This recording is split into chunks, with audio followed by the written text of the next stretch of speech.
October 27th, 1968. The Central Highlands of Vietnam. A battalion of 120 men, seasoned, battle-hardened, and well-equipped, marched into the dense, suffocating foliage of Zone 4. They weren't looking for a fight. They were looking for a way out. To the men of the United States 4th Infantry Division, this wasn't just another patrol, it was a descent into the unknown. The area was known locally as the Emerald Void, a patch of jungle so dense that even at midday, the sun could barely reach the forest floor. Led by Sergeant First Class Miller, a man who had survived 3 tours and countless firefights, the 120 men of the Black Site Battalion stepped into the tree line at 0600 hours. Their mission was simple: reconnaissance. Their reality was anything but. By noon, the heat had become a physical weight, but it wasn't the temperature that bothered Miller. It was the animals, or rather, the lack of them. No birds, no insects, no movement. Just a heavy, unnatural silence that seemed to vibrate in their teeth.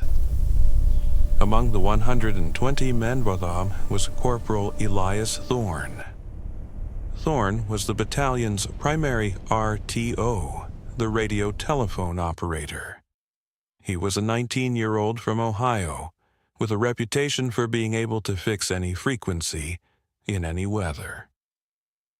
But according to the official logs recovered later, Thorne's radio didn't just fail, it began to broadcast. Not voices, not Morse code, but a rhythmic pulsing sound that Thorne described in his final journal entry as the heartbeat of the mountain.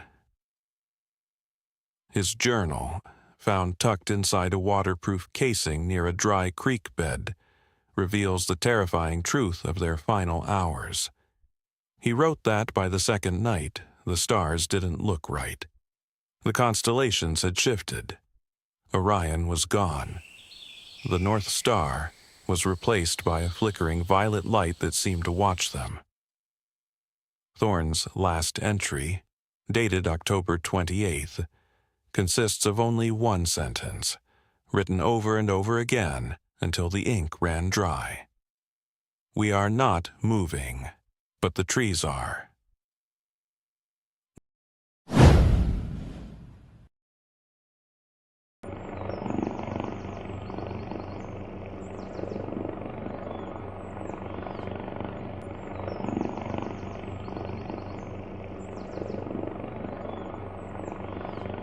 When the search parties arrived 48 hours later, they found the gear. The rifles were leaning against trees. The rations were still warm. The radios were still humming. But there wasn't a single drop of blood, not a single footprint leading away. 120 men had simply erased. But they left a message. Carved into the bark of an ancient, glowing mahogany tree were 4 words that haunt the Pentagon to this day. It is not the jungle. Welcome to the Black Site Archives. Today, we go beyond the redacted files to uncover the truth of the battalion that walked out of history and into something else.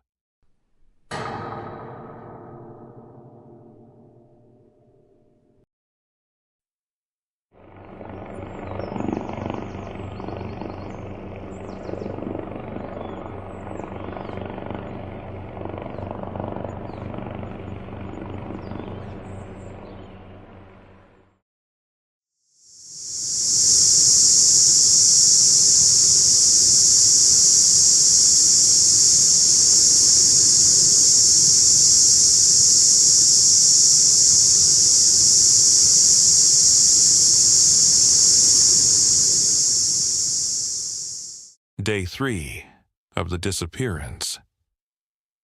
By now, the survival clocks in the men's heads were beginning to fail. Sergeant Miller had ordered the battalion to head west, toward the Cambodian border, following the sun and the natural slope of the mountain. But by midday, the sun hadn't moved. It sat, fixed, at a strange 45-degree angle, casting shadows that stretched in two different directions at once. It was Private First Class Henderson who noticed it first. He stopped, pointing at a tree trunk with a distinct jagged scar from a lightning strike. They had passed that same tree 4 hours ago. Miller checked his map, then his compass, then the stars that were beginning to bleed through the canopy even though it was noon. The compass needle wasn't spinning anymore. It was vibrating, humming, pointing not north, but down, toward the earth beneath their boots. The battalion attempted to double back. They turned 180 degrees and marched for 3 miles. But at the end of that march, they didn't find the trail they came in on. They found themselves. Not their bodies, but their camp. A fresh campfire, still smoldering. A half-eaten ration tin, with Corporal Thorne's initials scratched into the side. And most terrifyingly, a set of muddy footprints that they were currently standing in. They were caught in a loop, a physical, temporal snare.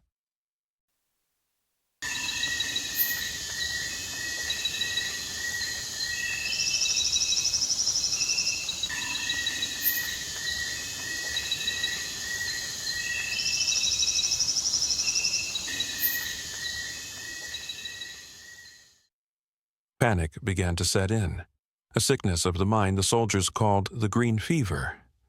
Men started hearing voices, voices of their mothers, their wives, and even their own voices, whispering from the bushes just 10 feet away.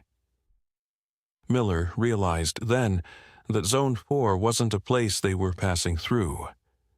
It was a place that was processing them.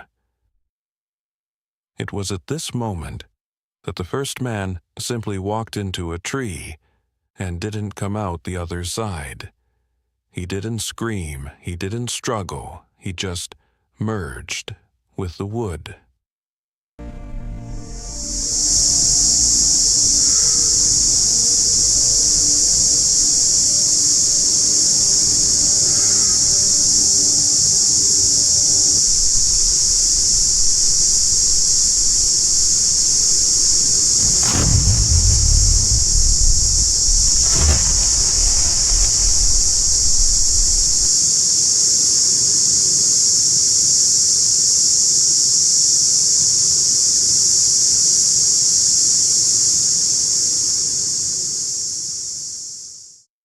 The battalion was no longer a unit of soldiers. They were now a harvest.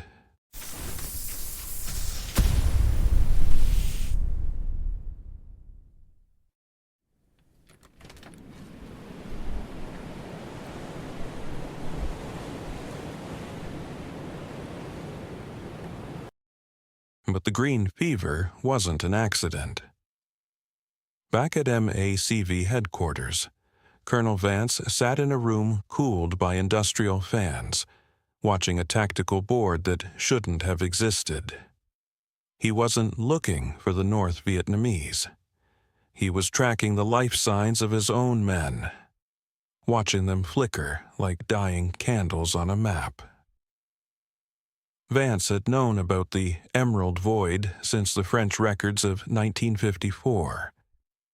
He knew the jungle there didn't just grow, it consumed. And he needed to know if that consumption could be controlled. Under the colonel's desk sat a separate, unlisted transmission log. While the rest of the army was looking for a missing battalion, Vance was reading biotelemetry. He saw their heart rates climbing to impossible speeds. He saw their body temperatures drop to near freezing, even in the sweltering heat of the highlands. Inside the void, Sergeant Miller began to notice something he had missed before. Every tree they passed during the third loop had a small metallic tag nailed into the trunk. Not French tags, not Vietnamese. They were U.S. Army property tags. The realization hit Miller like a physical blow. They weren't just lost in a supernatural anomaly. They were inside a laboratory with no walls. The loop wasn't just a glitch in time. It was a containment field. And Vance was the one holding the leash. Miller grabbed the radio from Thorne, his hands shaking with a mix of terror and pure, cold rage. When Corporal Thorne finally patched through a distress signal, he didn't get a rescue team. He got Vance. The colonel's voice came through the static, cold and hollow. He didn't ask for coordinates. He asked Miller if the violet light had started to hum yet. When Miller begged for extraction, Vance simply replied, "You are the sensors, Sergeant. Your sacrifice is the data we've been waiting for." Miller screamed into the receiver, "We have men dying here, Vance. Thorne is seeing things that aren't there. We're walking over our own tracks." There was a long silence on the other end, only the sound of Vance exhaling a cloud of cigarette smoke. Then the colonel spoke one last time. "The loop is closing, Sergeant. Don't fight the hunger. It's more efficient if you just let go." Vance then cut the line, leaving 120 men to realize they weren't lost. They were donated.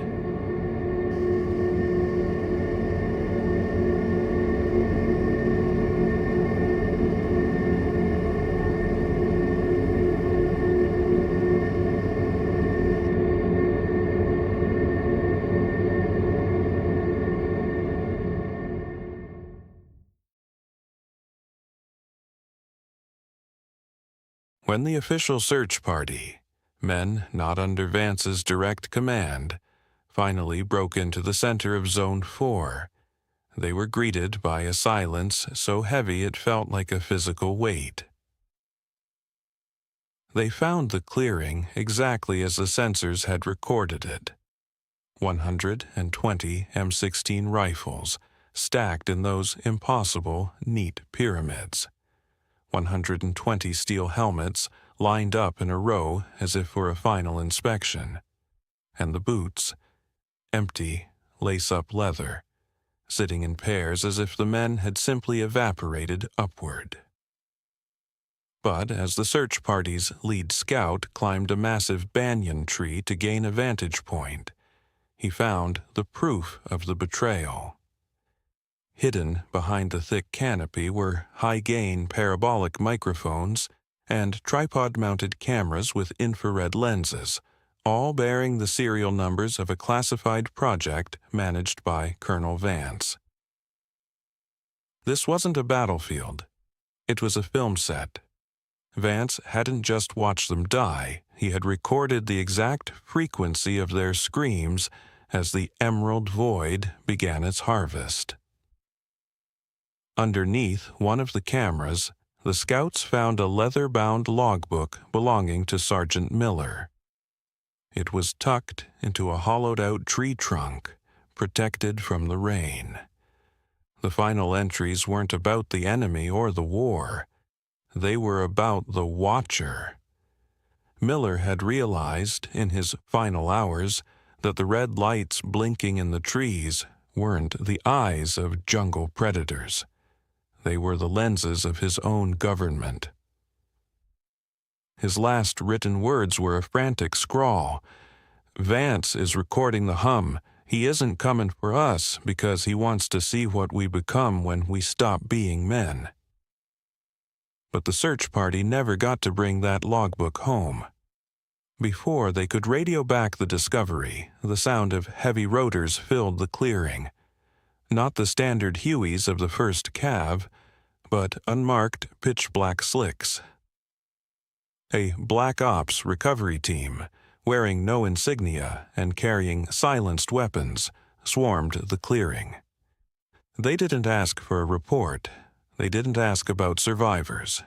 They moved with a clinical, terrifying speed, dismantling the cameras and confiscating Miller's journal. The search party was forced onto their knees at gunpoint and told that what they saw in Zone 4 never happened, that the gear they found was a hallucination caused by toxic jungle spores. The Black Site Battalion didn't just disappear. They were deleted, purged from the records to protect the data that Vance had harvested from their souls. In the eyes of the Pentagon, 120 lives were a small price to pay for the secret of the void.